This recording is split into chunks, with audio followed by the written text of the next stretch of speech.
Here to support him? I'm so terrified. It's like, hi, I'm here from the government. I'm here to help. No. There goes the neighborhood. What's wrong? Or nurse is saying, there's going to be a little bit of pinch.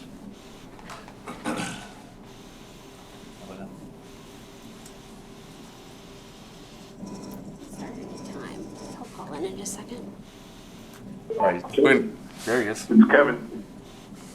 Has joined.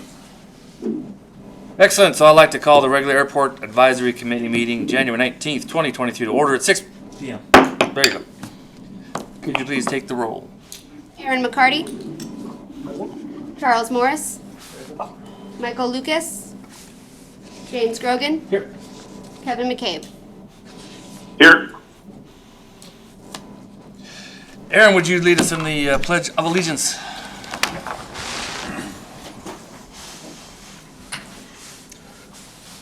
Pledge allegiance to the flag of the United States of America and to the republic for which it stands, one nation, under God, indivisible, with liberty and justice for all.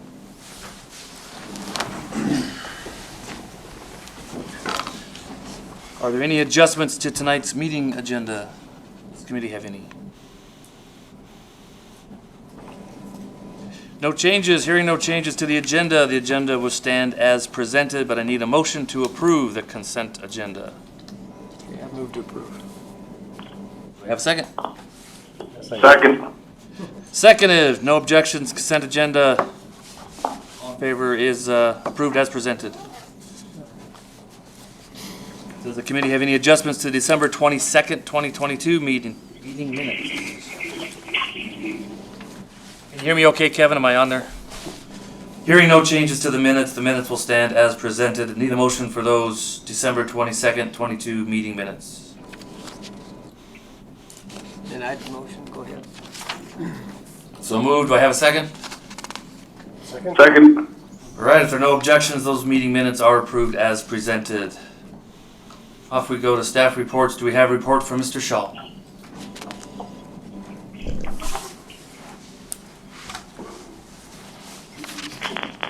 Well, eventually. Thank you, Mr. Chair. Wanted to take this time to welcome our new commission member, Mr. Aaron McCarty. We are excited to have him join this commission. I don't think anyone has seen the application that you filled out. It went to the mayor selected you. Would you mind giving us just a little bit of an introduction? Just kind of tell us who you are and your interest in the airport. Yeah. So my name is Aaron McCarty. I've been in Wasilla for about 3 years now. I own a aircraft maintenance company. Been in aviation pretty much my whole life, and been to a lot of different airports, a lot of big airports, some small airports. We do mostly, I guess, medium-sized turboprop work, and so I'm just my interest in the Wasilla Airport is just seeing it grow and being able to, I guess, just explore opportunities to help bring business and growth to Wasilla. Great, thank you. So I don't have really any other staff reports except for I'll just give you a little bit of update with operations at the airport. We have been catching up on snow removal. We've been moving the, we pilot in certain areas, and then as we have time, we move them out of the way to prepare for the next storms. We've been fortunate the last couple weeks have been pretty mild, so they've been catching up on that. We are going to have some operations off the airfield, but we're going to be doing some geotech for the next phase of the Apron E expansion. So you may see some drill rigs out off the side of the airfield. Our staff's going to be cutting down some trees in that area. You may also notice that there's some tree removal off the side of Apron E. We've been giving free tree removal permits to just kind of get ahead of that clearing that needs to happen anyway. So some community members have been cutting firewood. And if you see anything funny, let us know. compliance officer has made contact to just make sure that the activities out there are operating in the way we want them to. But we do have some legitimate permit holders out there. Let me think if there's anything else to share this time. Yeah, so Crystal reminded me, we currently have an earmark for a little bit more than 14 million, about 14.1 million in the governor's budget towards the airport. It doesn't have too many strings attached. It would go to expansion of the runway and the other top master plan items that we're already talking about. So we're hopeful that that remains in the budget. So if you have any political connections in Juneau or with the governor, remind him how important it is to us. We're doing that as well. But, you know, every constituent that chimes in and says, keep that there is helpful. So pretty excited about that. I think that's about it for my staff report, Mr. Chairman.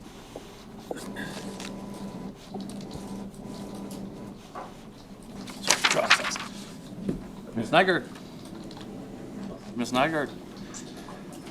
On to public comments, 3 minutes per person, and I would ask, I forgot to do it, to go ahead and silence your cell phones. Anyone wishing to step forward to discuss anything not on the agenda tonight can do so now. We'll have a 3-minute timer.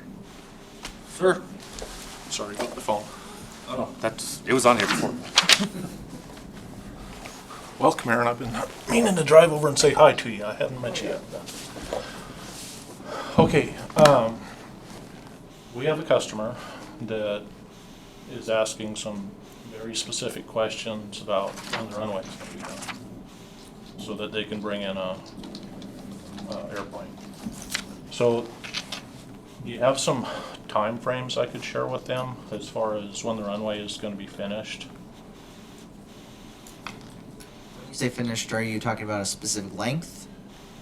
And you mean out to 5,100 feet? Yeah, and I would highly suggest, not only for today, but looking forward, the longer we make that thing now, the better off we are. 5,100 is what I would call a marginal number. Sure. If we can start off with 6 while we're doing this, we could do it right and go from there. What that would do for the community would be immeasurable. 5,100 feet is pretty limiting for a lot of things that have a lot of interest in coming here. Sure. It's not really a time for a question and answer, but I will let you know that HDL is going to speak later in the agenda, and they will give some more insight into kind of how the FAA wants to see us proceed with these master plans. I think everyone wants to go further than 5,100 feet. That seems like a reasonable benchmark to get to through the master plan and the support for FAA funding. So maybe Dave can chime in a little bit on the longer term planning, but the extension's going to be, when he has his opportunity, the extension's several years away as we navigate FAA's process. So we are working on the permitting process for just the Apron E extension. We know that the environmental part of that is many months long. So I would say it's 18 months to 24 months minimum before we could even start to let out contracts for a runway extension. So it's probably not what your customer wants to hear, but we're several years away, I think, at this point, based on my understanding. So. Okay. All right. Thank you.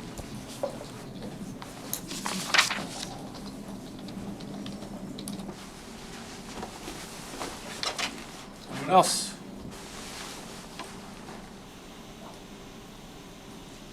All right, with no one else, next item is unfinished business. Mr. Schaal, can you provide an update with the rates? Yeah, thank you, Mr. Chairman. So, what you have in your packet tonight is a replay from our December meeting. You have I brought it to you at the meeting, but I wanted it to go in the public record, so it's back here so we can look at it again. So it's just a recount of what the airport budget summary is, where our expenses go, what our revenue is. And then tonight I've included some more ideas on what revenues we could address. And so what I'm hoping is that the commission has had a chance to look at this and has some, how would I put this? Share what your comfort level is for possible rate increases. So if you turn to page 27 in your packet, I've been working with our finance person who handles the billing, Melissa, and trying to quantify the different revenue streams that the airport has, and then updating those values with a suggested rate increase, just something to talk about, and we see how that affects the bottom line. So I've titled this the Wasilla Airport Fee Increase Worksheet. There's 3 accounts listed, revenue accounts: leases, tie downs, and transient. So for people listening in, fiscal year 21 had a little over 55,000 in revenue from leases, 79,000 from tie downs, and 7,400 from transients. When we go to fiscal year 22, leases were up a little bit at 57 and change, tie downs were up a little at 79 and change, and transient was dropped a little bit to 6,900. And if we move on to fiscal year 23, which is what we're in right now, you'll see that we're about halfway through the fiscal year. So while there are slight increases in revenue, they aren't increasing much. And if we flip back to page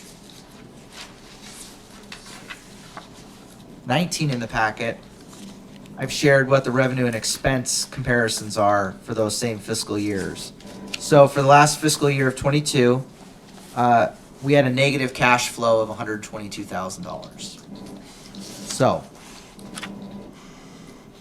is there a financial situation where the airport is revenue neutral or in the black?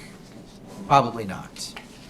But if we increase revenue and expect that the council continues to fund the airport operations as they have, where they put in between $122,000 and $138,000 of general funds to make us whole, then we would see, added revenue to allow us to do more things. Talk more about the airport manager, talk more about gate upgrades, have more match to go into CIP projects and match FAA money. So any rate increase is going to allow us to do more mature activities at the airport, build out things, manage it better, move on that master plan that we're talking about. So if we turn back to 27 at this revenue forecast, I looked at lease rates, and so I said if fiscal year 22 is 6 cents per square foot, and we have, I estimate about almost 1 million square feet of leasable space, 964,000 and change. If that amount of square footage nets us about 57,000 in income, what if we bumped it up to 7 cents per square foot? That brings us to a little over 67,000. What if we bump it up to 10 cents per square foot? That brings us up to $96,000. What if we bump it up to 13 cents per square foot? That would net about 125,000. So it's just a range to look at. It's a range for the commission to think about, what's your comfort level. If we talk about the airport tie-down rates, we have 83 spaces that don't have electricity, and we have 72 spaces that do. Right now, a tie-down space rents out for $35 a month, and a space with electrical connections is $50. What if we increased them by $5 and $25? You can see that our revenue would go from $79,000 up to $104, as an example. And then we move to transient spaces. This one's a little bit more complicated because it varies with with weather and just the flying public wanting to visit Wasilla. Taking last year's revenue of almost $7,000 and knowing that we have 9 transient spots, and it's $5 per day or $75 per month to use those spots. I calculated that accounts for about almost 1,400 use days, or 155 days of capacity. If we were to bump the values up by $5 per day, so going from 5 to 10, and then doubling the monthly rate from 75 to 150, you would see the revenue approximately double. So in those three groups that we talked about, I highlighted green increased values and brought them up to the future column that you see under the date on page 27. So I said, what if, I just picked numbers and I said, what would that future look like? So I said, if we increased lease rates to 10 cents per square foot, we'd have $96,000 of revenue. If we made those tie-down rate increases that I mentioned, we'd have $104,000 in revenue. And if we increased the transient values, like I mentioned, we'd have $13,900. And so our revenue would jump from approximately $144,000 to $215,000, which is a revenue increase of a little over $71,000. So as you can see, if any of those rate increases felt too high, if they just felt like they were out of market range, if they just didn't match what your personal opinion on a reasonable rate increase was, it barely meets half of our revenue shortfall, or the amount that the city council puts into the airport operations to make us whole each year. So we're not going to see a broad increase of revenue just by addressing the current rate structure we have.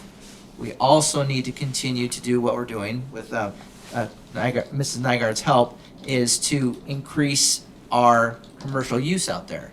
We need to expand the airport so we have more commercial entities that are bringing revenue to the airport. And so it's a two-pronged approach, I would say. We do need to talk about rate increases, but we also need to do what we're doing and increase commercial use so that we have more parties paying revenue towards the airport. So I don't really have much more to discuss tonight, unless you had questions, unless you've gone through both these packets and you've found topics within them that you want to talk about. I really want to hear from the commission on what your comfort level is. If these numbers are something you've been thinking about, they line up with what your back of the napkin math was, if they're just surprising to you, I'd really just be fascinated to see what the commission thinks, because we're still trying to develop that narrative that will go back to the mayor and to the city council with whatever direction or feedback the commission wants to share with the council for proposed fee increases. All right, any discussions? I am looking at these and your comment that even with these increases, it doesn't affect the bottom line a whole lot. It does some help. And I can see where increases are probably due at this point, because it's been how many years since we've had an increase? Have we ever had an increase? Well, it depends on what fee you're talking about. Right, the tie downs and the square foot. So I think the tie downs are the most recently updated ones. I Okay. think, memory serves me, 2015, I think they were updated to these current numbers. So they're not new, but they're the newest. But the oldest fee, my understanding is the square foot cost for leases. Some of the first leases out on the airfield were, so historically what I've understood is actually the original lease rate was going to be 10 cents per square foot. And then the council and the airport commission didn't see much movement from private development. And so it was rolled back down to $6 cents per square foot to initiate some development. And it hasn't changed since then.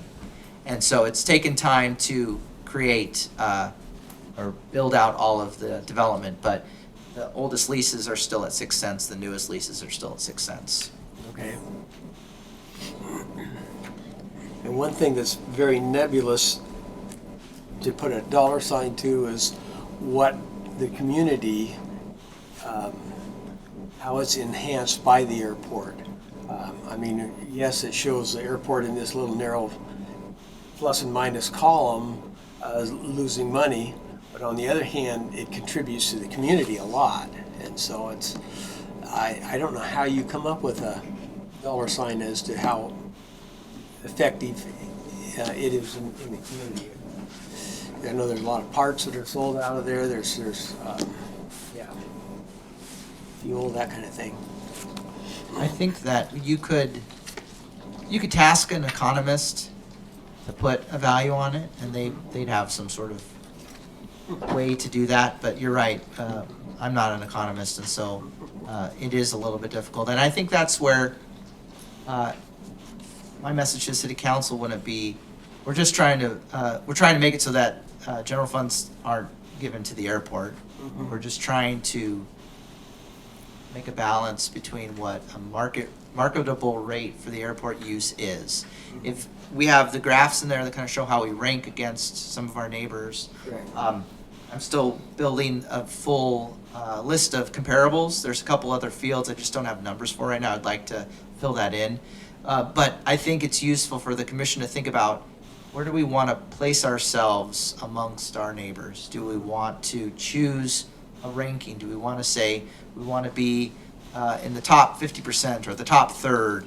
You know, if we are thinking about comparable rates, who are we compared to Palmer? Do we want to pick a place and say, if Palmer's here, we're there? Or if Willow is at this rate, we want to be at this rate. If Talkeeton is at this rate, we want to be at this rate.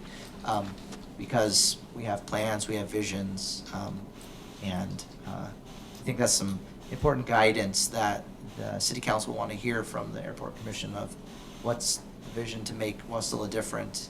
And if we're going to be different in these aspects, then we shouldn't be fearful to say that maybe we're a little higher than a neighbor, because we've got some vision. We want to be prepared for providing the funding we need to meet FAA or other funding opportunities with reasonable revenue generation.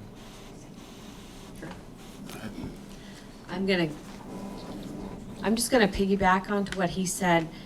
In the background, we have a comprehensive economic development strategy that was funded by EDA, which is that Economic Development Administration out of Seattle. And that's where the economic blanket comes. It quantifies the capital projects in the number of jobs that it creates and the annual payroll that it would contribute. So even though we think that the airport is one of our economic drivers, we have to put that economic conversation, so they're running in parallel with each other, even though we're doing the master plan, which is doing the inventory and the expected improvements. Our contractor for the SEDS is McKinley Group, and they are in that conversation with HDL to share that information. So when you guys look at it holistically, you can say, okay, these are all the improvements, and this is where the market is, and this is what it would bring to our community. Because that's the component that we've been missing. We have planning, and planning's great at doing their inventory, and they're great at showing what these assets are. But we have to be able to quantify it and show FAA there's a demand there, and there's a need, and how are we gonna pay for it?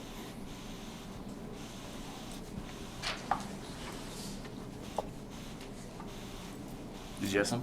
Yeah. How many people are on the wait list for do you have numbers on, I know I saw something at one point that there was a pretty significant wait list for tie downs.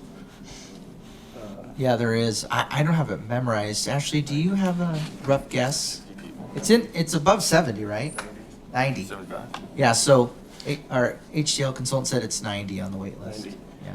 And I would say that I am very much in favor of significantly raising the rates, just knowing owning an airplane and having to put it at different airports and things like that. Seeing that tie down with electric is $50 seems crazy to me. That's very low. The going rate at most airports, even private airports, it's usually around 100 right now, or more. I would say that it's having such a large wait list, and also driving around the airport and seeing airplanes that clearly haven't flown for a significant amount of time. We don't want to stop people from flying or using the airport, or being at full capacity is a good thing, and having a little bit of a wait list, but also with it being so inexpensive to hold a tie down, raising rates I think would boost activity, just because it would make people consider that it is an expense. There's a lot of places to put an airplane. There's a lot of private airports. There's a lot of places to be, and Wasilla offers a very well-maintained space that there is sort of a premium consideration for parking an airplane there, and I feel like raising those rates, and then also for leaseholders, 6 cents. You know, I've owning a company and looking at other airports as far as trying to set up moving our company or having discussions.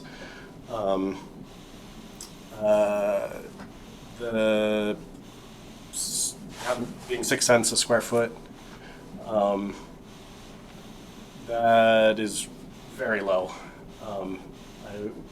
We've been to a bunch of other airports, and even if it was 15 or 18 cents a square foot, that would be the lowest in the state in my mind for a lease rate. Just from what I've seen personally in the last couple months, actively looking for a place for our company. So I'd be very much in favor of raising rates, and I don't feel that would impact development too much, because we would still be on the low end of what the market is. All right. Thank you for the feedback. Kevin, on the airwaves, you got anything for us? He's trying to find the mute button. All right, so I'm going to throw in here 1,000 things for that. Yeah, we have to raise the rates, in my opinion. There's just no thing. Part of raising the rates would be, and this is going to sound, I don't care, PC, it gets rid of the ramp hobos. We have a lot of ramp hobos out there. They don't buy gas, they don't buy maintenance, they don't buy anything. They just sit there and rot. Raise those rates, get those ramp hobos out of there. Go, take your garbage somewhere. Okay, mean. That raises more revenue. There's never been a study that I've seen in 28 years of public service for Montana, California, Washington, Idaho. Those are the 4 states I've studied where an airport expanding drained the economy and did damage to anything local. Everything increased. Cab rides, increased rides, business revenue, hotel revenue, everything goes up. Crime actually goes down in all those different states. So to me, there's a win-win. We have to raise the rates. We have to break even. We have to show the customer, the taxpayers, that we're not just going to take $125,000 a year because we can't do our job out there. So there's everything to gain by doing this. And even have we spoken with out there with the business owners and say, hey, Mr. Saloy, et cetera, we're going to bump your rates up. It's your grandfathered for 2, 3, whatever we decide years. But let's get the rates up so we can at least start breaking even and showing the city council that we mean to make business out there, and we're going to make this a good airport. The other question is, we raise the rates. Their question is, what do I get for my money? They have to have security. They have to have safety. We have to have an airport manager out there to get them good business, good sense to walk around and say, I'll get right back to you. Versus, leave a message and then never getting a phone call back. When I was flying out there, you leave a message and never get a call back from anybody, no offense to anybody in the city, of what's going on out there. And that just has to stop. We have to get good business. So grandfather that. 10 cents is cheap for leasees. Definitely got to bring the tie downs up. You got a waiting list of 90. Get those ramp hobos off of there. Does the city have a hangar out there that we have as a city? No. Yeah, we need to get a city hangar out there that's ours, yours, and then lease it to people like Civil Air Patrol. Civil Air Patrol will bring in tens, if not hundreds of thousands of dollars of money, and you show the FAA you're safe, and you're getting federal monies, and you're getting state monies, because state gets money for search and rescue. If we have an emergency out here in the valley, guess what? We got one road in, one road out. Out here we have search and rescue and safety. It shows amazing support and safety. It shows your taxpayers we're here. We're gonna do this kind of stuff. Helicopter ramps and aircraft, big aircraft that can fly in, King Airs that can take, that kind of stuff out. We just have to get that going. 7 years, several years away, I think is, for me, it just makes, no, we need to get that much faster. Master plan can be one thing, but we can do a lot of stuff in the next 2 years to get that runway larger and safer to get people in here. And, if you build it, they will come kind of stuff. I just can't say how much expanding that runway, and God bless you for saying the 6,000 feet. Those people in the big jet business know 6,000 feet's that magic number. Anything below that's just you're wasting time and spinning your wheels. We got to get to 6,000, one way or the other. So anyway, I've got 1,000 notes on here, and I'm just like going nuts. We need to get the local businesses. It'll increase revenue out here by $40 million by just getting to that 6,000 rate. And saying, well, we could do a study and we could do an economic and we could. It's been done. There's never been a place where you've put an airport that has the economy crashing. It just makes money for you. There's never been a spot. Don't waste the time and effort to go get a survey done. Let's get the people on board and get it done. Let's get it going. So anyway, that's what I have. It's just, to me, the rates, we can talk about what we want to advise for that as a council, but I would urge that we go to at least 10 cents immediately for 2 years. Go to a great report, by the way, thank you very much. Go to the $10 a day that's not even hardly a cup of coffee downtown. And I don't want a bunch of bums coming in here just hanging around. I want people coming in, paying the money, and doing it, doing that revenue. The tie down is just a no-brainer. Going up to 40 to 75, everybody wants a tie down. 90 people on a wait list means you don't like $10. Have a nice day. God bless you. Godspeed.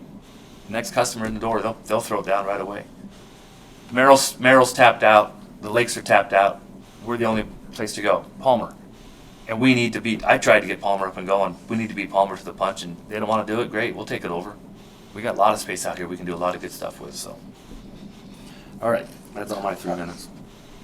I would say, as far as the transient rate goes, $5 a day does seem to be pretty average across the state as far as transient tie down. I don't know that I would be too in favor of raising transient rates, but I would be definitely in favor of removing monthly rates for transient and putting a cap of 10 days maximum in transient.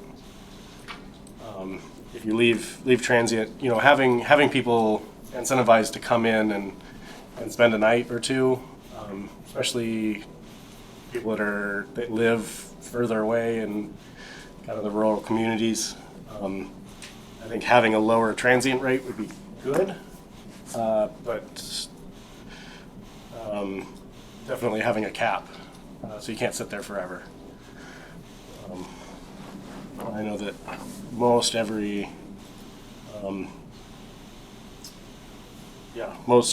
airports around the state are about $5 for transient. It seems to be, if you go to 10, then we won't have any transient. No, I think what happened, we would have to put a cap on. The problem with Alaska is nobody knows they're going to be there for 10 days or 20 days because they're going out hunting and they get stuck in the winds and the rain and the weather. You put a $10 cap on that, you rich airplane pilot guys. Just kidding.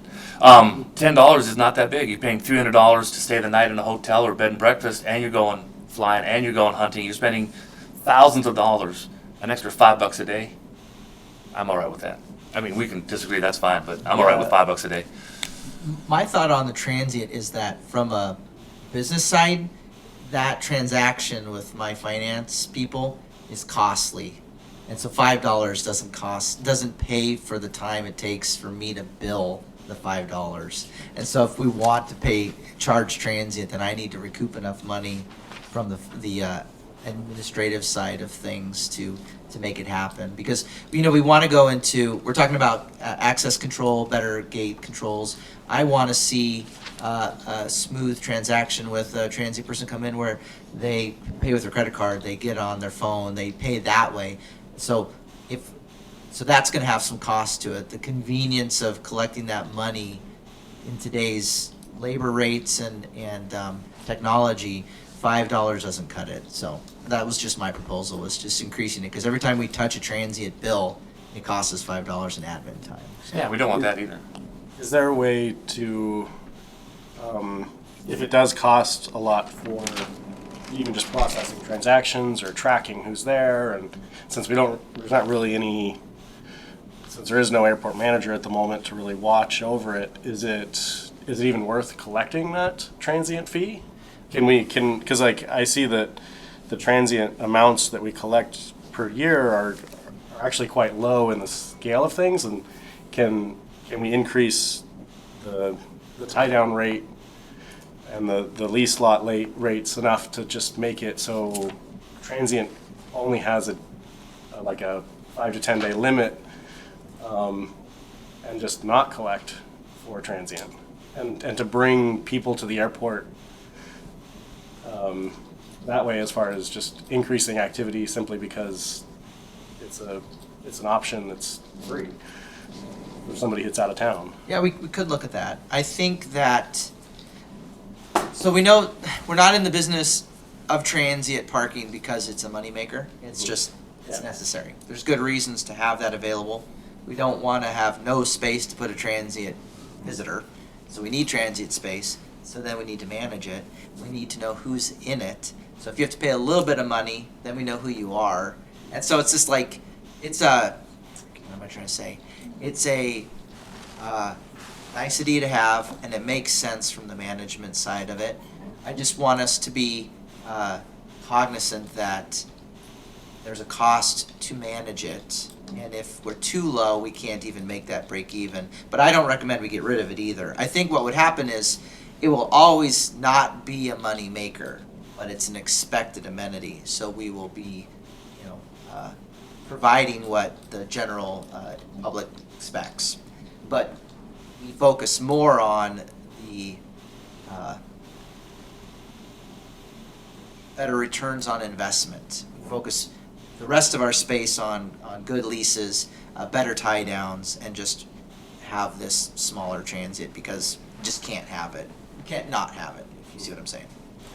I agree. That's a good perspective. Can I comment on this? I think we have public comments coming up. I have no problem with that. It's probably not copacetic, but go for it, Tim. They can yell at me later. But you gotta state your name for the record and turn your cell phone off.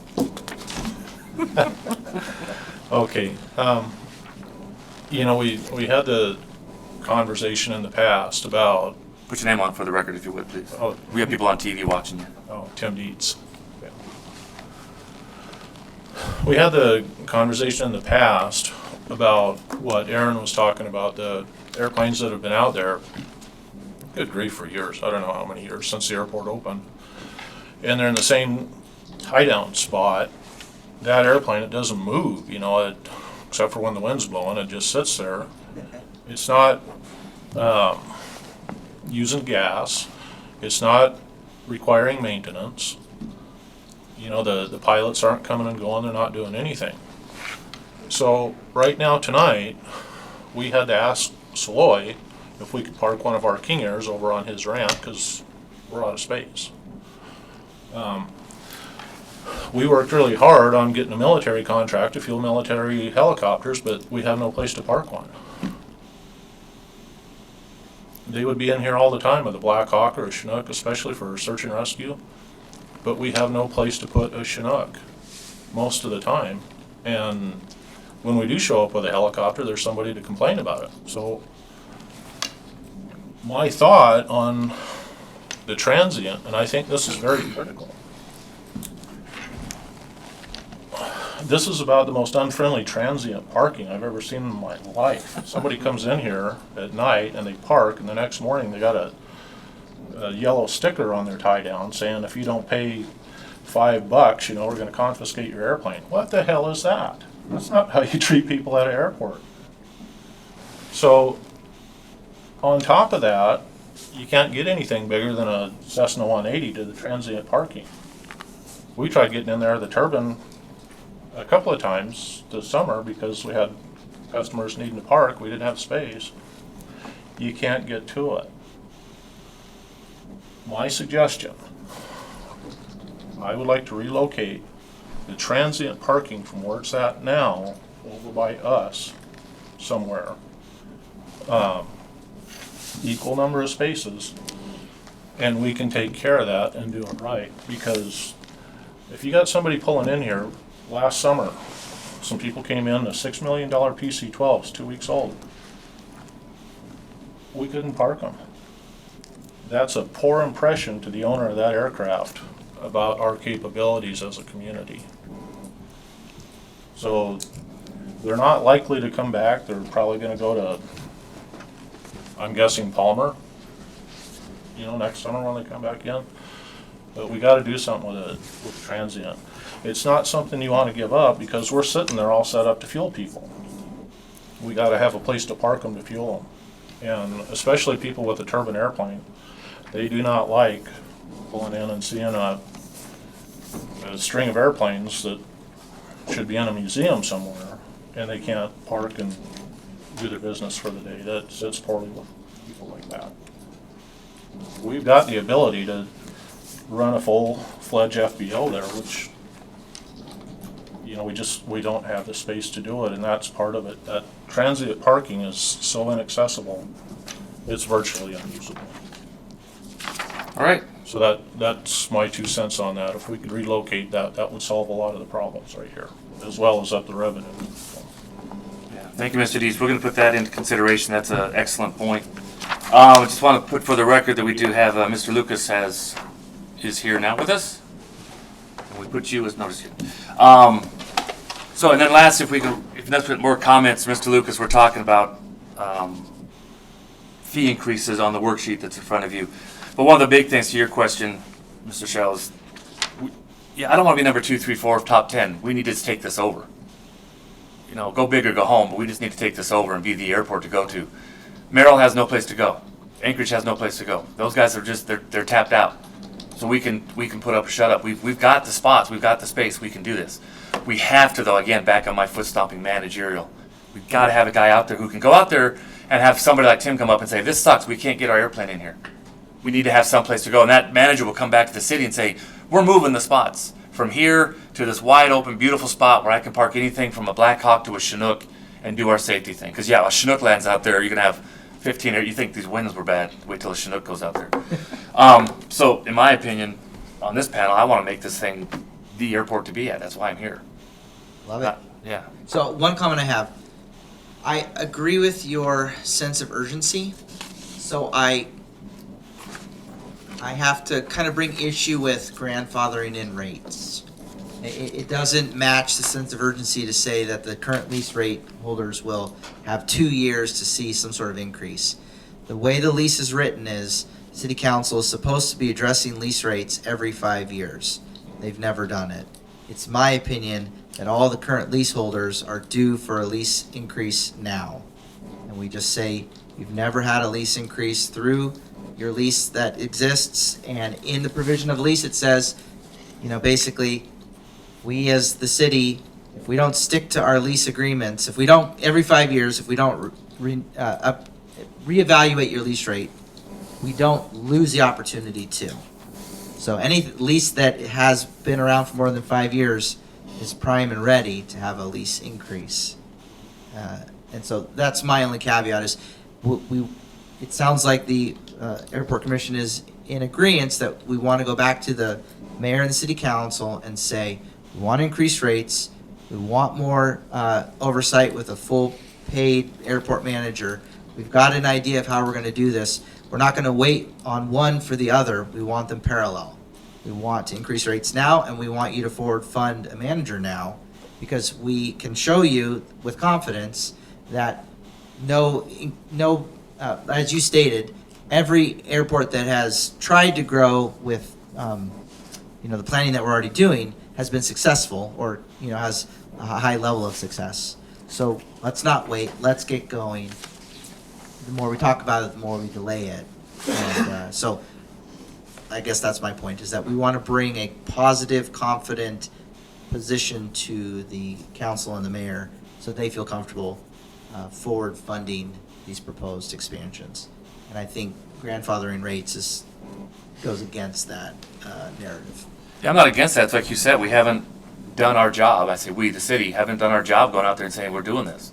Again, because there's no manager to do that, we've got one guy, no offense, your new spot, with a fire hose in his face, doing everything from public toilets to airport management. And that's just not the way an airport can run. We have to have pilots out there. And it also shows the FAA we're serious, we've got the safety, we have eyes on the ground. We're out here every day looking at the fences, looking at the snow drifts, looking at the snow machines, taking out, a snow machine takes out an airplane. That's I would say Class C. That's old training. But yeah, we have to get it going. And I'm happy to sit with this Todd City Council.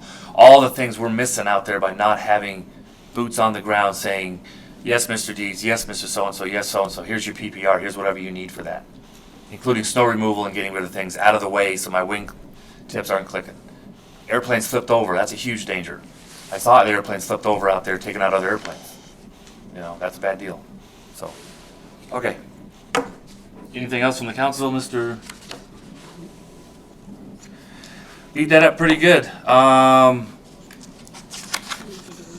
You want to who what?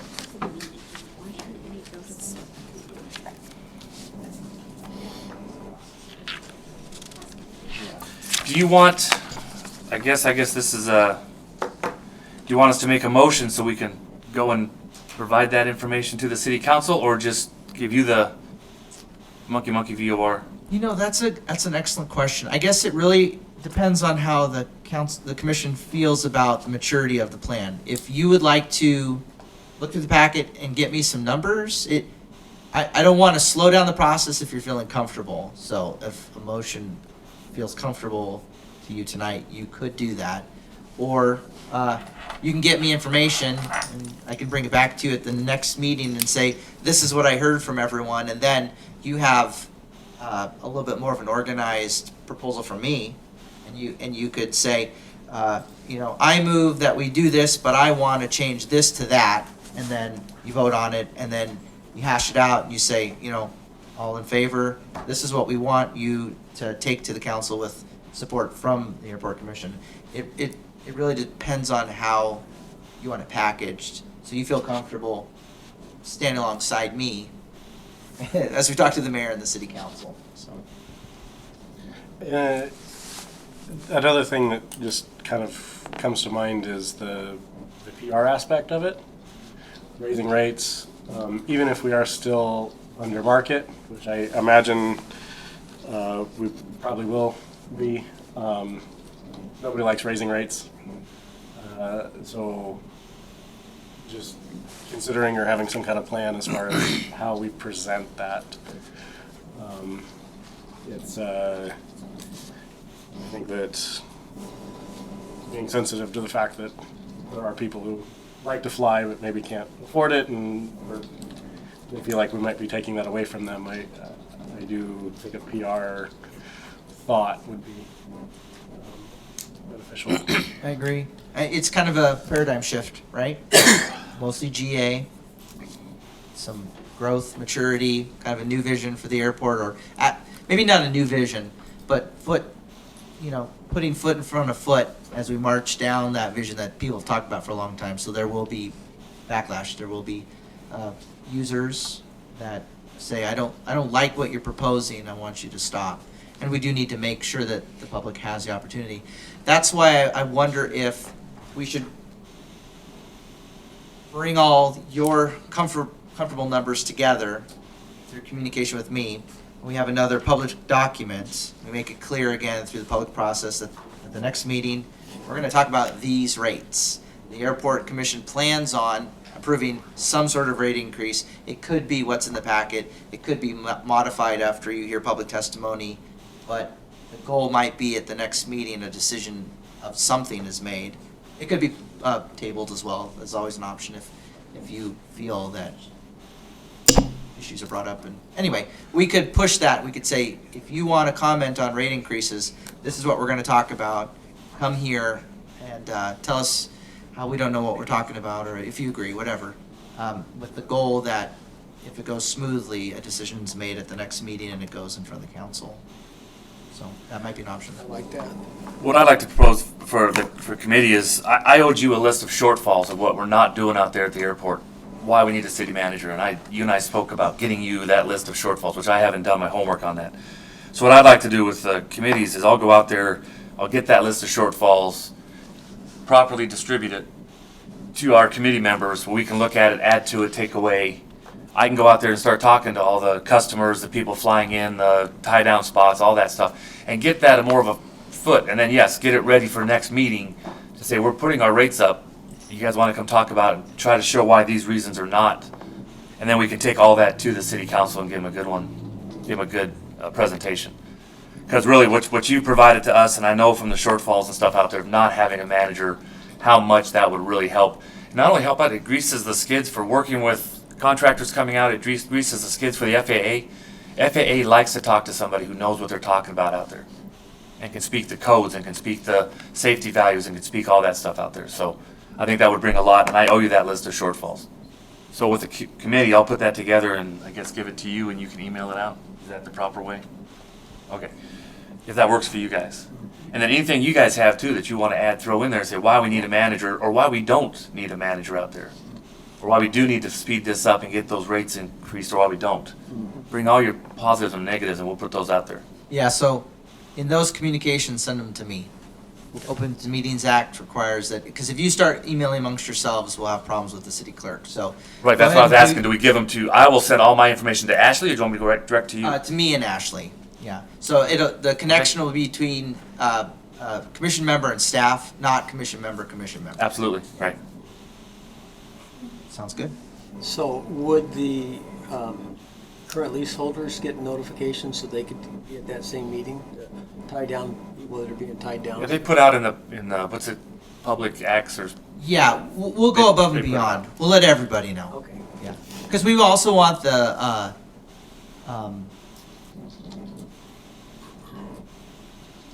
wait list. Whew, that took a long time. We want the wait list people to know too, right? Because we're trying to turn it over. Like you said, 90 people on the wait list is way too many. So we'll let current leaseholders, wait list people, everyone will know, and we have all this communication, emails and stuff like that. So when it starts to congeal, we'll give them all the heads up. So we need, if you want it in the packet, we need it 10 days before the next meeting. And so we'll reiterate when we get to the end of the meeting, when our next meeting is, so we'll remind you that we'll need it 10 days before the next meeting, and Ashley will help us know what date that is at the end of this meeting tonight. So our next meeting is February 16th. With me being out of the office, we need it by the 6th. so just by the 6th doesn't give you any time to put it together and put it out 10 days prior. So if we get it to you, say, by the 1st of February and give ourselves a tighter deadline, that would give you some more. We're gonna be posting the agenda on the 7th. Okay. Well, I would say committee members, I urge you to get it to them by the 1st of February to give them time to mull it over and fix things out, so. All right, so we're gonna put that off for the next meeting. You guys have homework if you wanna do it. Teacher words. Getting late in the day, so we do have new business coming up. If there's no more discussion, I don't wanna cut you guys off. But I did, okay. Okay, new business over there. Mr. London from HDL. Woohoo!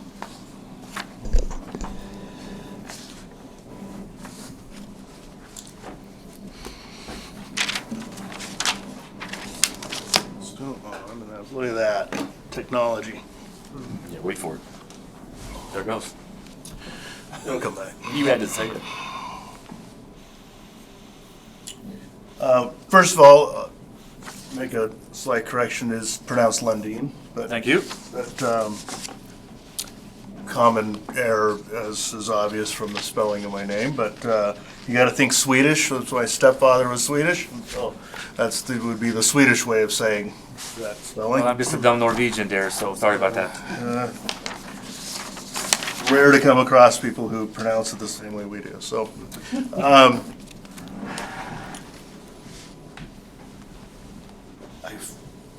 I will stay seated, but I feel awkward sitting while I talk. So, we're here for an update on the airport master plan. We were here 2 meetings ago and just introduced that this had started.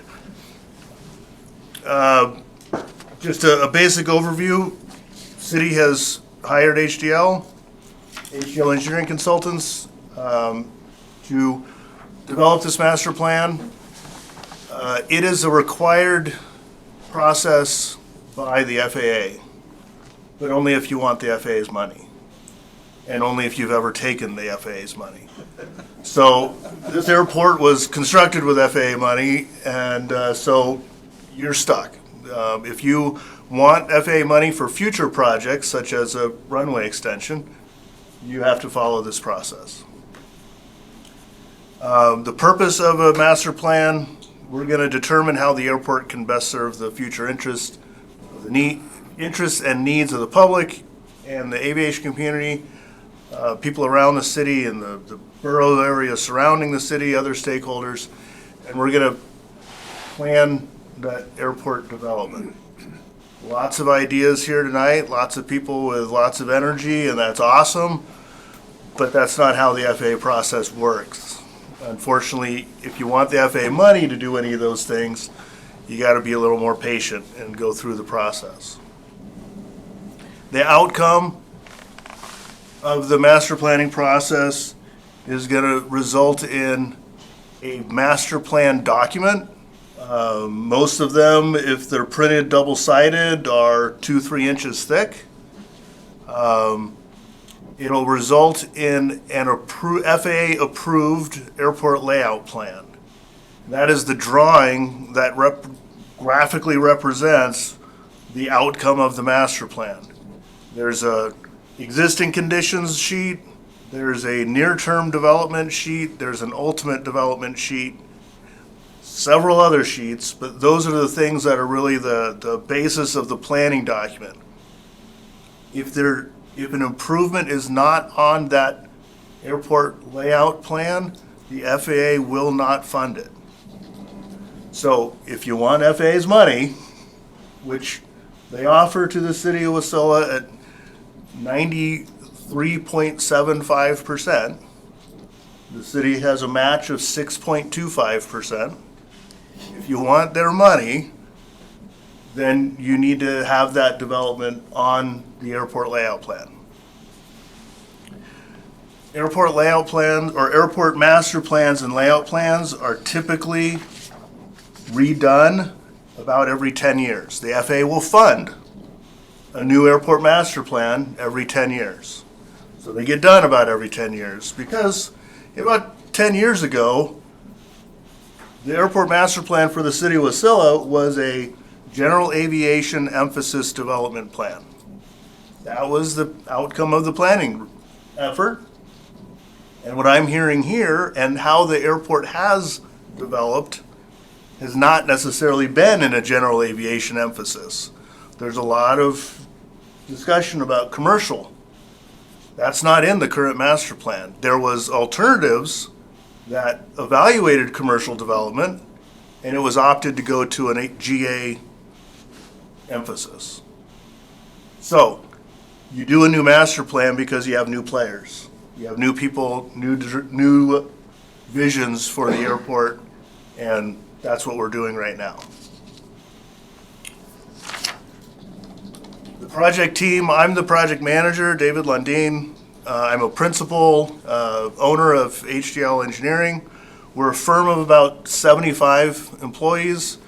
We have an office in Palmer and a soils lab in Palmer where we have about 20 people working from there during the summer, 15 in the winter. And we have an office in Anchorage with about 50 people that work from that office. We also have an office in Kenai with just a small staff there.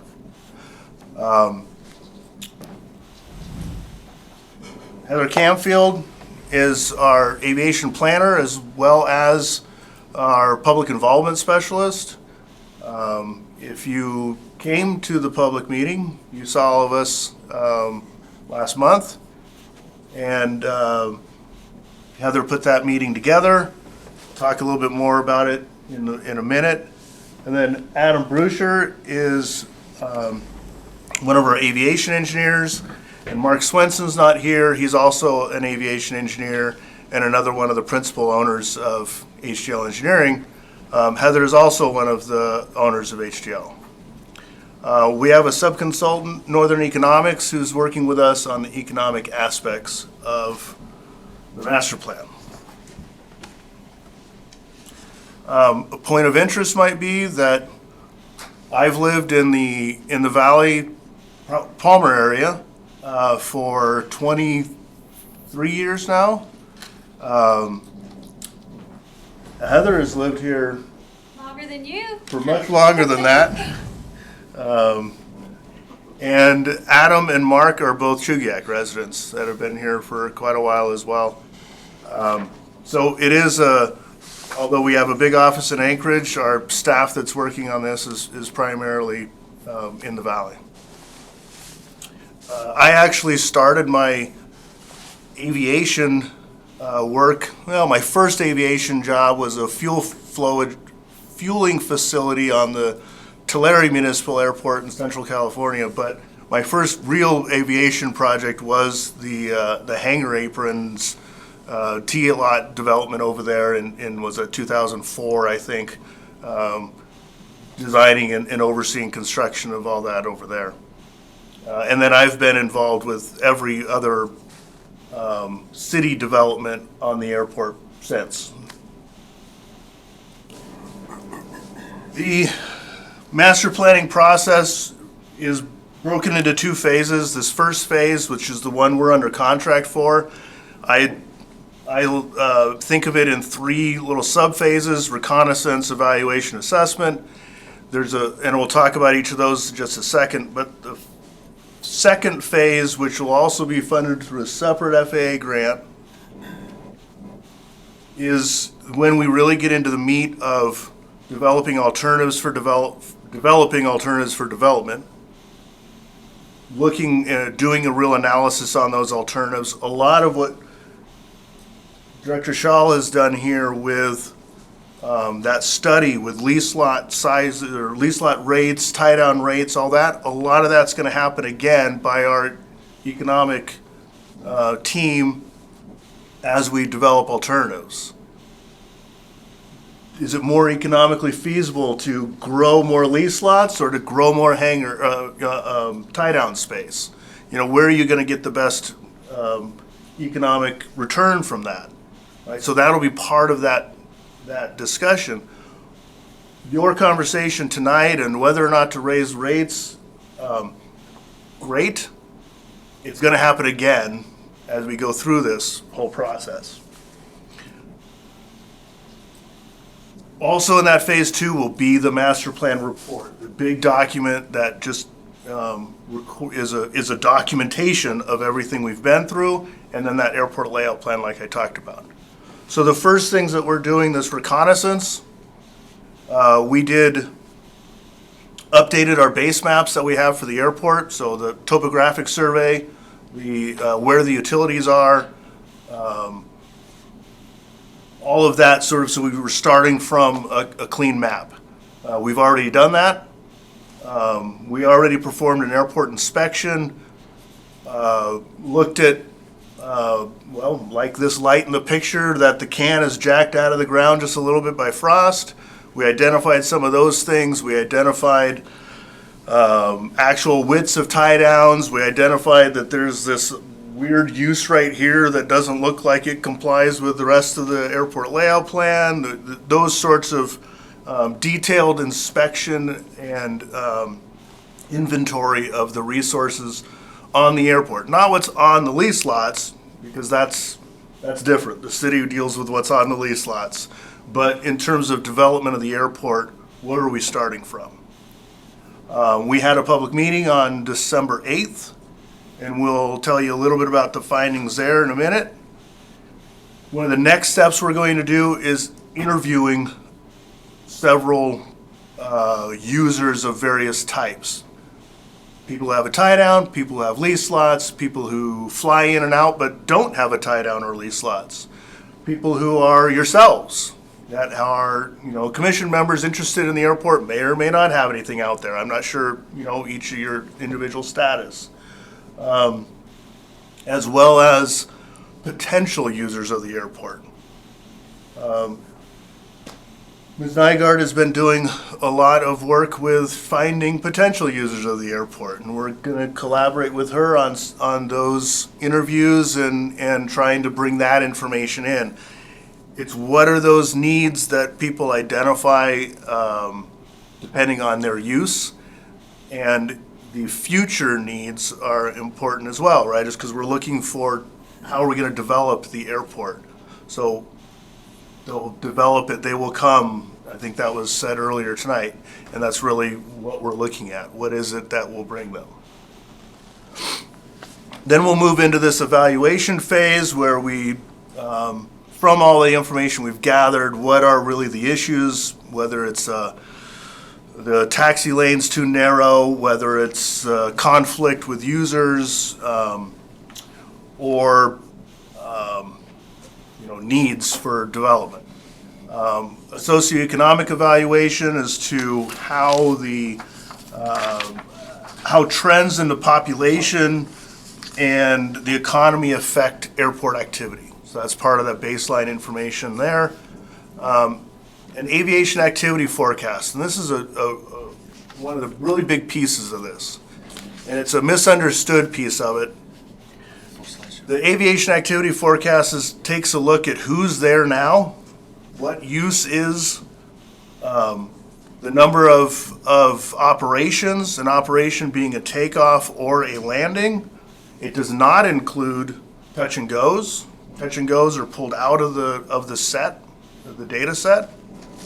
I noticed in the last minute somebody suggested encourage people to use touch and goes to up our numbers. In terms of a use and operations, it does nothing from the FAA's perspective. So the forecast will be speaking with people and using different models to come up with the actual use, because there is no recording of takeoffs and landings at the airport. As it's not a controlled airport, there's nothing that tracks that. Then we'll be in those interviews and with some other information forecasting that out, and some of the commitments play into that. If you had we would be at your airport. We need that in writing, and then we can add that into the forecast. Without that, the FAA says that's just somebody talking. We need something in writing that puts them in their committing to developing or to using that airport. Once we put all the numbers together, then we're going to look for the most demanding aircraft that has a minimum of 500 operations a year. And that becomes the design aircraft. That's the aircraft that the FAA will fund airport development, is for the forecasted most demanding aircraft with 500 operations. And it's a grouping of aircraft, not individual aircraft. So if it's not, you can't get commitments from 737 operators, you're not going to get a 737 air runway. They're not going to be able to fund that. Right now, the airport's a B2 airport, design group B2. Wouldn't surprise if that would go up with certain commitments. But until we have those and until we do the forecast, we have no idea, and we try not to make, judgments ahead of time as to what is feasible or what is justifiable from the FAA's perspective. The airport layout plan currently, based on the 2013 master plan, shows a 4,000-foot runway is the next step, only 300 foot of extension. That's the next step. That is in the capital improvement program for 2026. The 5,000 foot was not justifiable by the forecast that was done in 2013. It's on the airport layout plan as a non-FAA funded development. You can build that if you want. but not with FAA money. So that's the distinction really here, is like, you can do whatever you want at the airport in terms of length and expansion, but you can't do it with FAA money unless it's justified by the forecast. I think I beat that hard enough. So preliminary environmental overview is something else that we're going to do as part of this evaluation stage, finding those things that might trip up development somewhere. Look at what dimensional standards are necessary based on the design aircraft. Design aircraft class B2 requires a 35-foot taxiway. So the FAA will pay for a 35-foot taxiway if that's what the final forecast shows as the design aircraft. So we'll be looking at what dimensional standards are needed so we can compare them to what's existing. And then the demand capacity is a study that looks at the timing of when those improvements are needed. Again, FAA looks at that and says, okay, yep, that's in FY30 was when that is justifiable, and we'll fund it somewhere close to then. Maybe not today, but we'll fund it in 5 years if it's something that's justifiable in 30.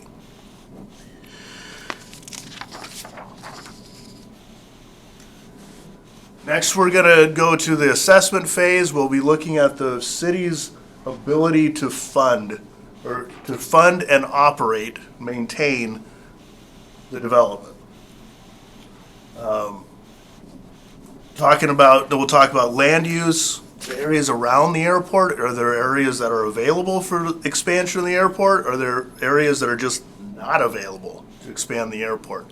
Incompatible land uses will stop development. So we'll be looking at that, and then we're going to put all that summarized together into a condition and needs assessment. And that's the end of our current scope of work. We think that's going to take us through fall into winter to get that done.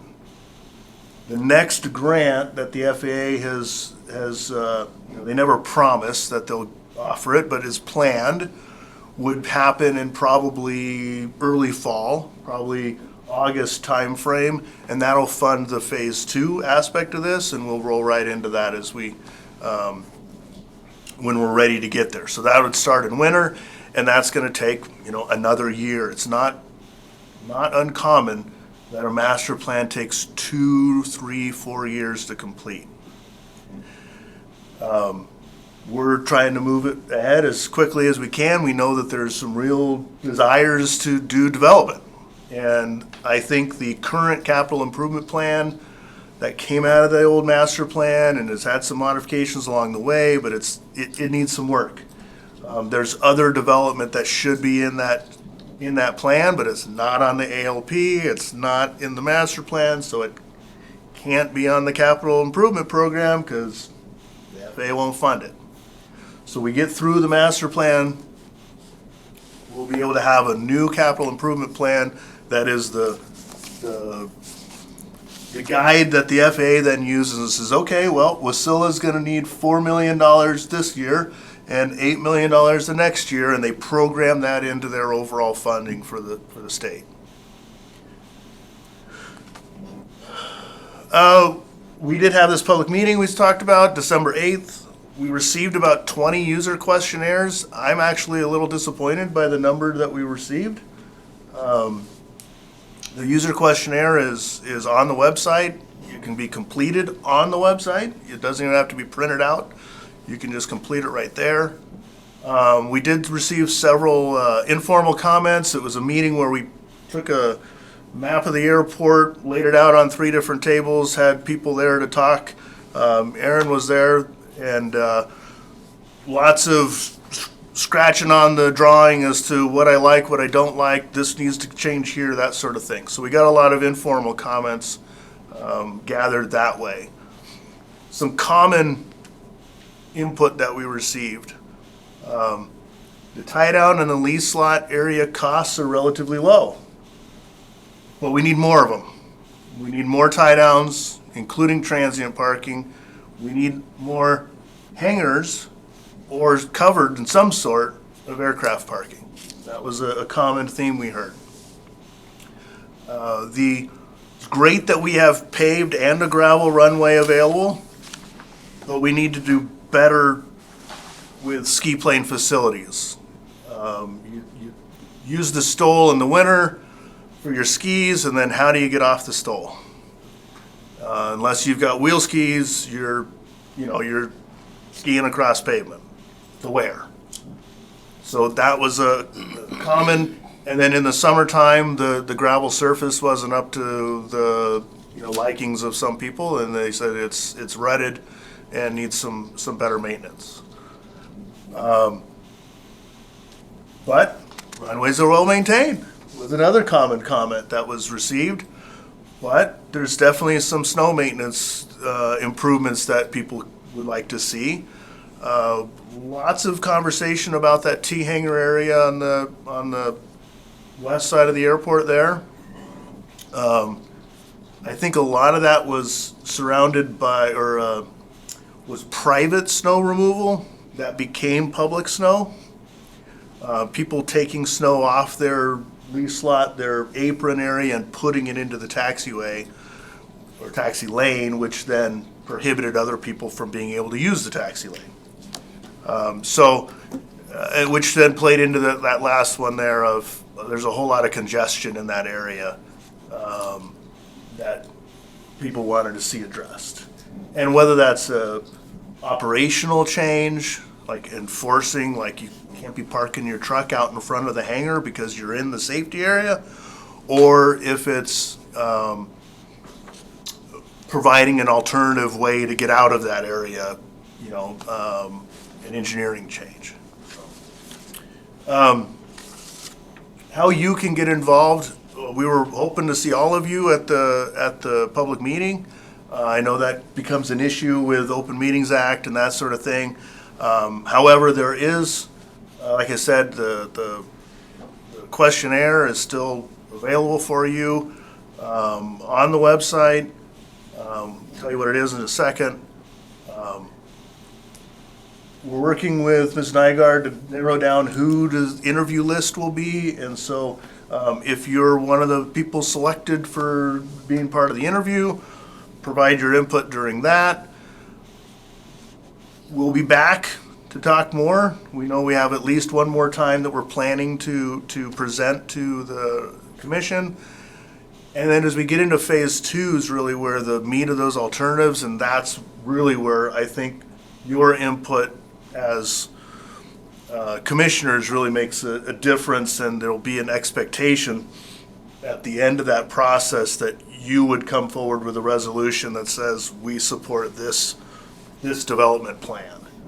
Because the council is going to want to see that to know that that's where they should be going as well.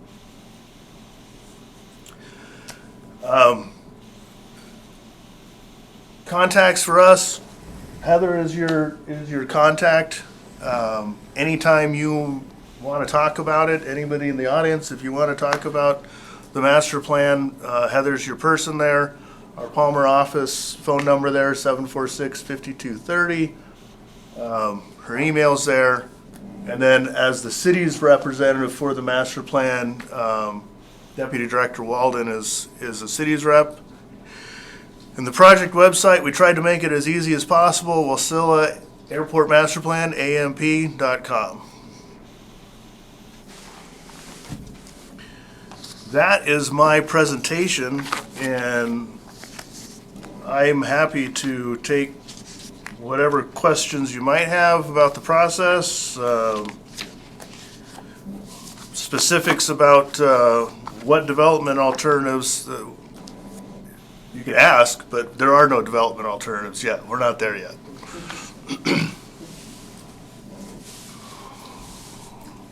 I was looking at the layout of Wasilla Airport. Is there actually room for 6,000 foot with approaches and stuff, the way that runway played out? Is there room? How much money do you have? Without buying the lots next door, I mean. Well, Wasilla is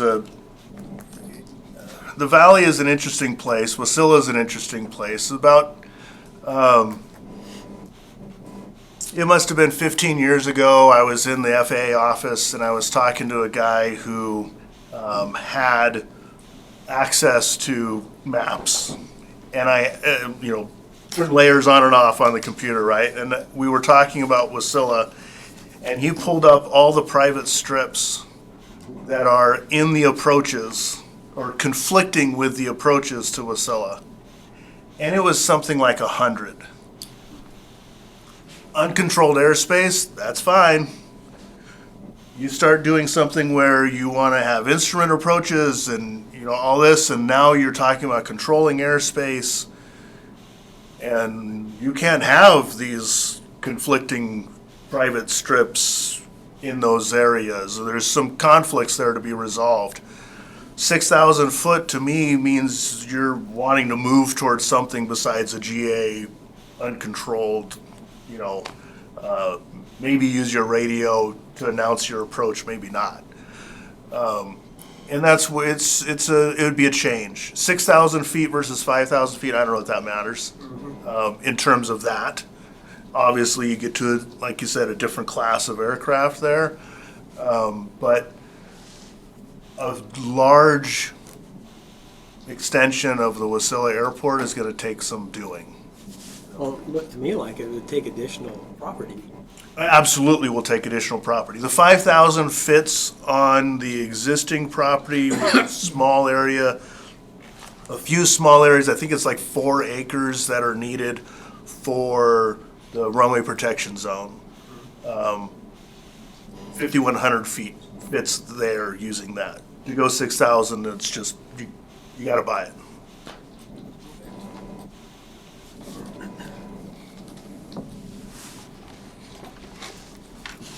Any other questions? Thank you, Mr. Lundy, HDL. Appreciate it. Did I pronounce it right? Got it right. I spelled it right. I didn't pronounce it right.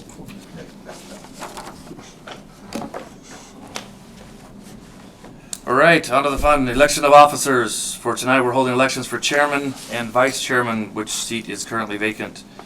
Do I have any nominations for the position of chairman?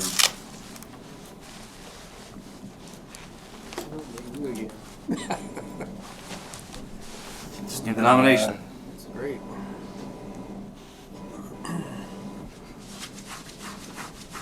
Did you nominate me? All right, so we'll let the record show that I nominated Grogan with a second by. I second. All right. Someone's nominated.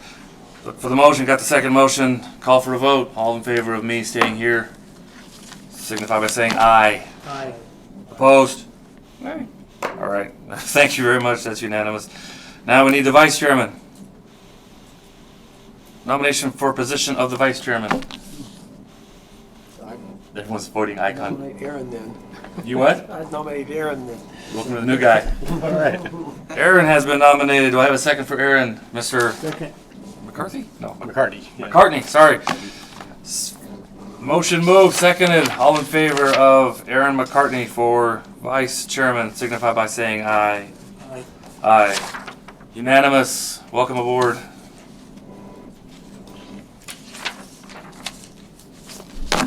All right. Thanks very much. Public comments, 3 minutes per person. Once again, anyone in the audience wishing to provide any additional comments? Mr. Dietz, ma'am. And please state your name for the record. Good. My name is Julie Herman. My husband and I own Pillar Mountain Airframes. We're a small repair facility at the airport. I want to speak specifically to the transient rate issue. I would strongly discourage putting a cap on how long you can be there. The hangar we rent does not have any tie-down space associated with it, and our hangar is also small. We can only put 1 airplane in there at a time, and so sometimes we've had airplanes in transient for a month or more, and we definitely are moving it out. We're going to be repairing it a little bit, that sort of thing, but capping it at 10 days would be really difficult. I did not realize there was a 90-day wait list for a space. I think we've been on the list for over a year at this point, because we would like to have a space that we just keep for when we have more than 1 customer airplane at a time. So I would strongly discourage putting a cap on that. I can't really speak to the stuff about rate changes right now. We usually pay for more than a day at a time, so we're calling and giving a card over the phone. Last time, we paid for a month. So yeah, I just wanted to briefly speak to that about not capping it. At one point last spring, I know transient was actually full, and we had a plane for just a couple nights that we needed to tie down. I think we borrowed somebody's. We had a friend and he wasn't using it, so we borrowed his tie down briefly because there were none even available. So yeah, definitely more tie down space and transient space needed, and I would encourage you not to put a cap on how long we can stay there, or at least provide a way to get an exception for something like our situation with a business that we're trying to conduct. So I just wanted to say that, but thank you. Thank you. Oh, ma'am, did I get you to sign in with the information there too? So it's not a question and answer period. So if I want to come ask you a bunch of questions, I have to call you. But I'm gonna ask anyway. Would that $10 offend you, small business person making money? I mean, ultimately, with what we're using it for, it would probably be built into, ultimately, it's absorbed by the cost of doing business and how much we charge our customers. We haven't thought or talked specifically about that, what it would mean for our business. Yeah, ultimately, for us, it would probably be just rolled into our costs and everything. But, Okay. yeah. Thank you very much. That's excellent input. I appreciate that. Anybody else want to walk up? Otherwise, we'll move on to staff and committee comments. Mr. Lucas? Or you guys want to end it or start it? Staff comments. Can I give you a couple more updates?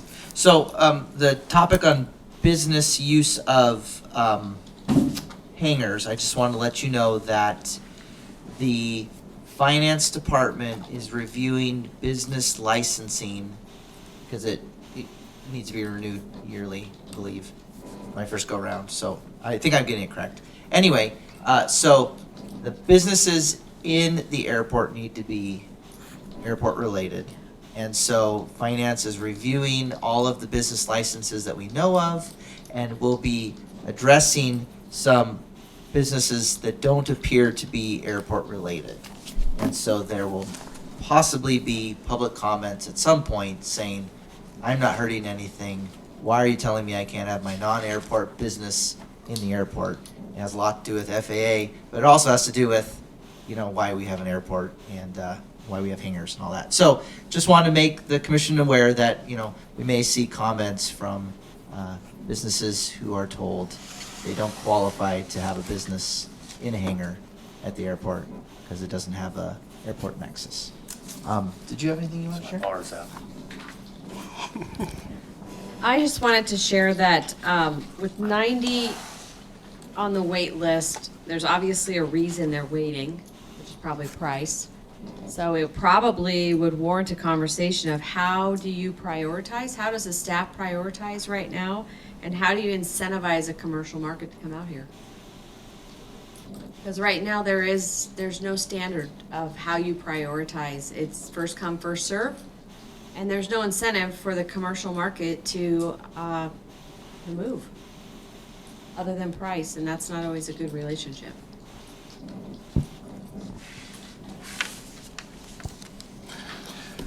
Ignorant question, who came up with the first come? I know that sounds fair, first come, first serve, but is that a city decision? You guys come up with that? Did the committee of old come up with that? How did you guys?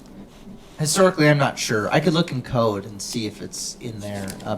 It probably is just because that's how it works with, trailer parks and, any boat harbors, all that sort of stuff. I mean, that's what it is, right? It's GA. It's a trailer park for your airplane. So you're not going to, no one wants to get jumped in line. And so if you have been waiting in line, I think what happens too is, from what I understand,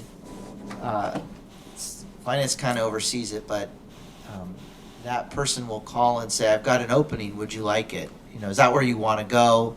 It might be location specific too. Maybe they say, oh, I don't want to be on that end of the airport. I'm like, okay, I'm going to go down to the next person, and whoever's like, yeah, I'll take that crummy spot. Okay, fine. Waiting for the good spot to open up and hope that they're in line. So I think there's, it takes a lot of work actually to call on all 90 people and say, do you want this one? And 45 says, yeah. 45th person says, I'll take that spot, I guess. Okay.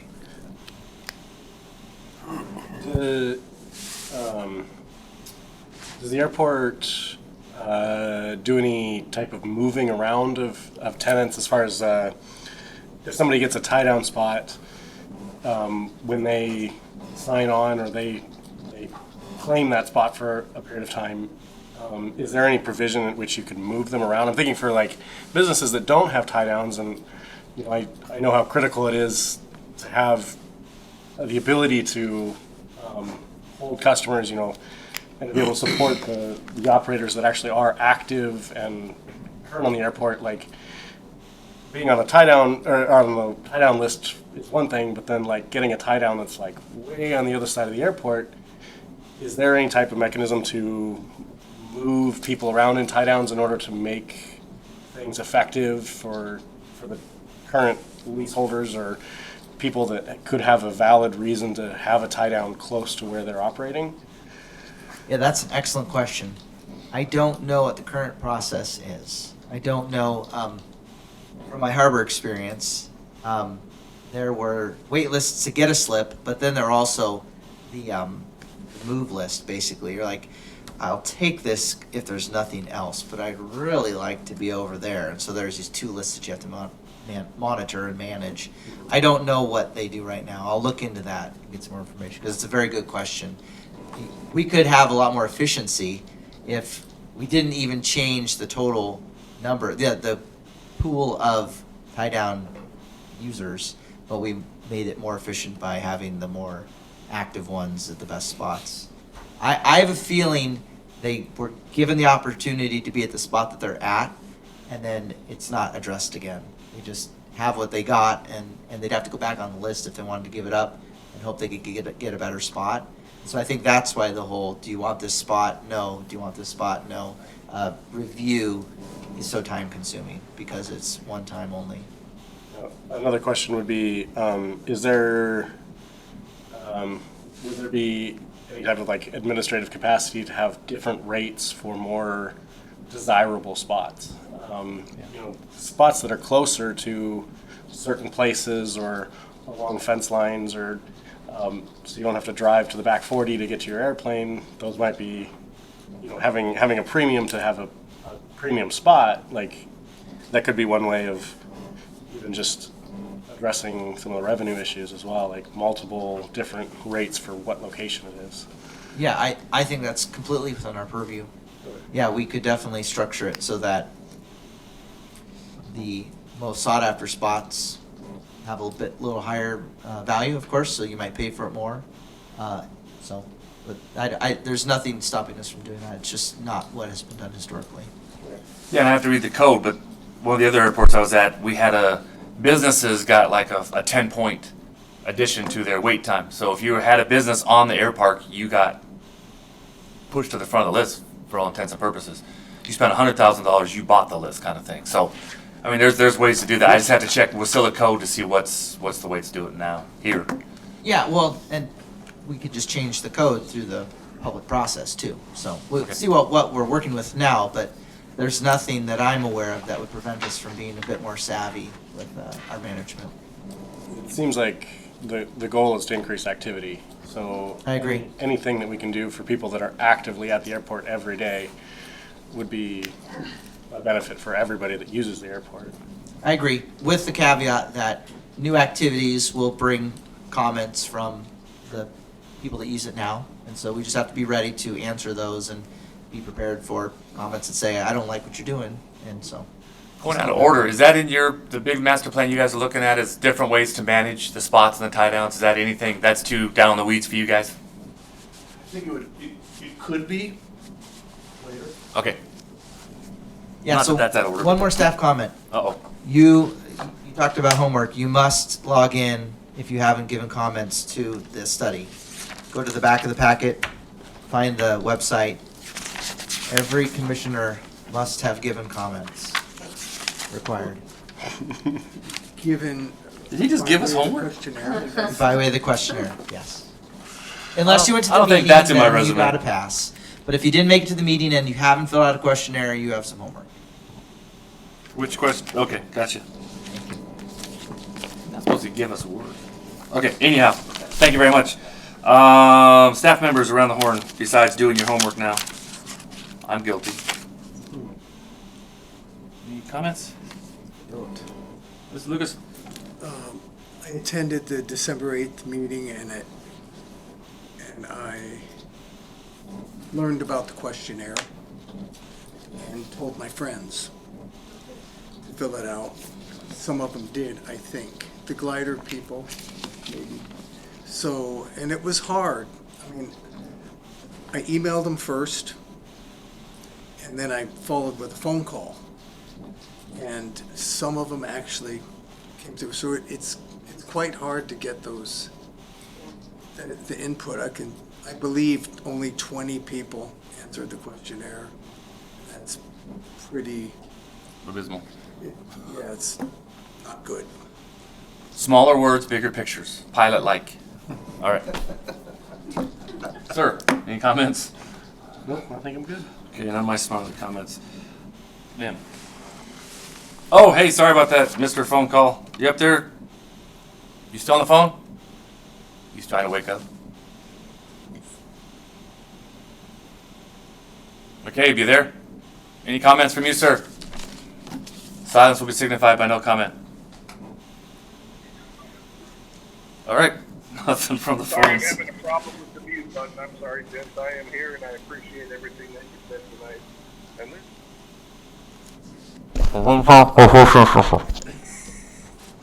Can you hear him?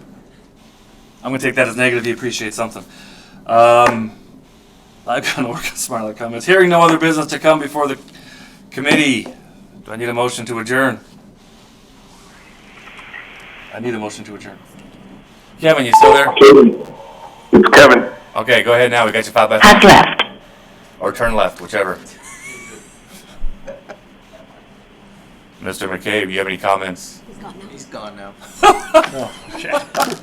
Motion to adjourn. Yeah, sure. Seconded. Second. All right, this meeting is adjourned. Thank you, gentlemen, ladies.